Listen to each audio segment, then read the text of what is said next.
Bila balik ya, boleh lagi? Dia ada rumah? Tak ada. Tak ada. Dia kerja. Oh. Ha? Boleh? Dia di sini ke? Terima.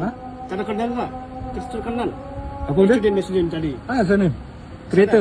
Oh, kereta. Lembu sini. Hmm. Kereta belakang langgar kereta. Kereta. Sana. Right. Itu lembu lari. Kita go, tengok. Bukan, Pak. Kata ke, Pak Polo Road boleh kita punya. Dia keluar daripada sana tadi. Mau sembelih lah.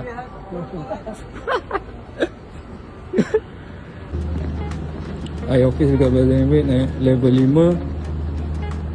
Okey, sebab tak ada level 5 tadi. So,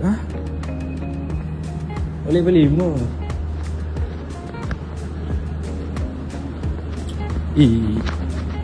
Padahal jalan lama dia.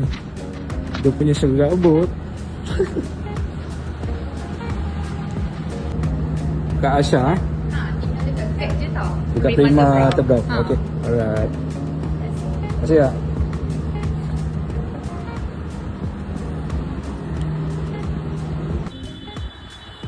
Kau tengok dia sebabkan lembu tu habis cerita dekat situ.